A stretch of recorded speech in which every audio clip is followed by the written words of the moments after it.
Hey, c'est Mystique et aujourd'hui je vous retrouve pour présenter le manga Ice Pig.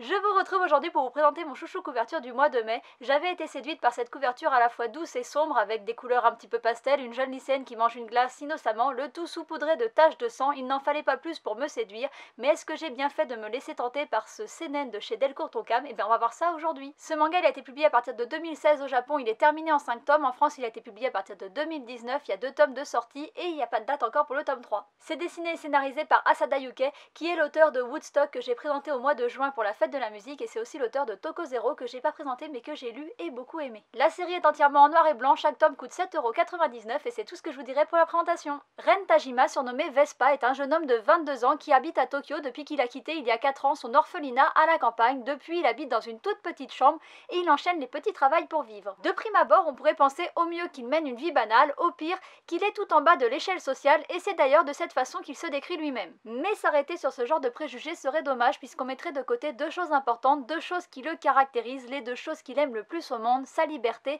et un jeu de musique virtuelle qui s'appelle Joli Pirogue. Et quand je vous dis qu'il il les aime vraiment beaucoup, mais il préfère quand même le jeu de musique virtuelle puisqu'il est capable de mettre sa liberté de côté le temps de trouver un travail pour pouvoir avoir de l'argent pour jouer. Et c'est d'ailleurs pour cette raison qu'il va un jour accepter une mission mystérieuse de chauffeur grassement payé. C'est à partir de là que tout va commencer à partir en vrille. En même temps, on pouvait s'en douter parce que quand il y a de l'argent facile à se faire, souvent c'est pas très légal. Et pour le coup, cette mission va se révéler bien plus périlleuse qu'il ne l'aurait cru. On aurait pu penser à du trafic de drogue, mais il s'agit en fait de trafic d'êtres humains. Sa mission, c'est de transporter 10 femmes qui doivent être vendues aux enchères le lendemain. Et Vespa ne va pas du tout apprécier ça parce qu'ici, il est prêt à tremper dans des trucs un petit peu louches pour se faire de l'argent. Là, ça va trop loin et puis surtout, ça va à l'encontre de ses valeurs et du coup, il va s'enfuir avec les femmes pour les libérer. Malheureusement pour lui, le commanditaire de tout cela va rapidement lui tomber dessus, il va le kidnapper et il va le mettre en vente aux enchères. Mais heureusement pour lui, dans son malheur, il va pouvoir compter sur un allié inconnu qui observe la scène de loin depuis le début. Cet allié s'appelle Ice Pig, c'est un hacker très connu, sa tête est mise à prix à 10 millions de yens et personne ne le connaît, personne ne connaît son visage, personne ne connaît son identité et tout le monde pense qu'il s'agit d'un gros geek obèse. Une couverture parfaite puisqu'en réalité Ice Pig est une jeune lycéenne au-dessus de tout soupçon qui va se débrouiller pour racheter Vespa aux enchères. Et là on se dit que le pauvre a échappé au pire grâce à une douce lycéenne, mais que nini! Elle va faire de lui son esclave dans le but de faire tomber tout ce système de traite d'êtres humains et le moins que l'on puisse dire c'est qu'elle ne va pas y aller avec le dos de la cuillère et Vespa va se prendre de nombreux coups de boots en pleine face avant de se rendre compte de son nouveau statut d'esclave.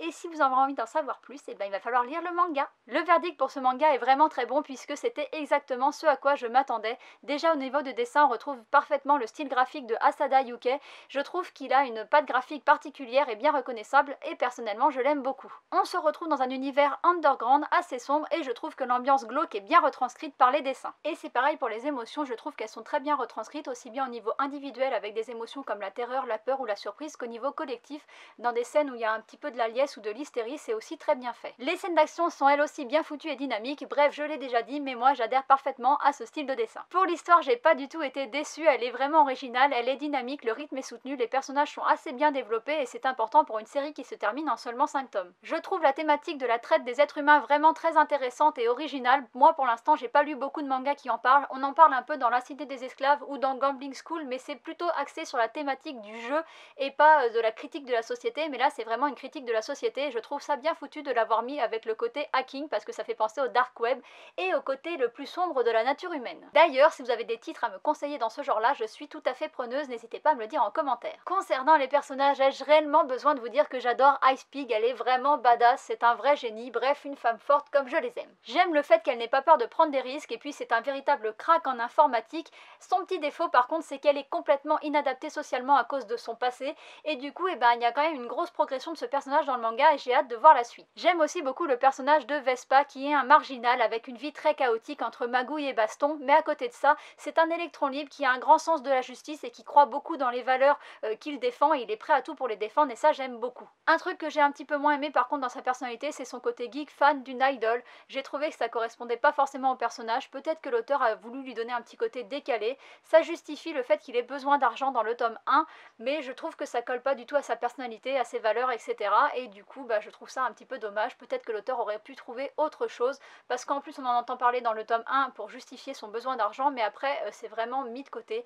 Et tant mieux, puisque moi je trouvais ça un petit peu dommage, peut-être que ça reviendra et du coup je serai un petit peu déçue, mais voilà, c'était un petit truc histoire de dire quelque chose de négatif sur le manga parce que c'est vraiment très minime et c'était histoire de critiquer quoi, voilà. Petit plus que j'ai beaucoup aimé, c'est toutes les références à la musique. Vespa, il est fan de musique, il joue de la guitare, à des moments on va le revoir avec une guitare plus tard dans le manga, il joue à un jeu virtuel qui parle de musique, et puis il y a certaines scènes qui sont carrément dessinées un peu comme des concerts, ça m'a refait penser au manga Woodstock que j'ai bien aimé, et du coup c'était la petite cerise sur le gâteau qui fait que j'adore vraiment beaucoup ce manga. Je l'adore tellement qu'il est fort possible que ce manga se retrouve dans mon top 2019. Je pense que si vous aimez bien les mangas sombres avec un côté critique et psychologique assez développé, cette série pourrait bien vous plaire. Comme d'habitude, j'espère que je vous aurai donné envie de vous y intéresser. Si vous l'avez déjà lu, n'hésitez pas à me le dire en commentaire. Et puis moi je vous dis à bientôt pour une prochaine vidéo. Bye bye!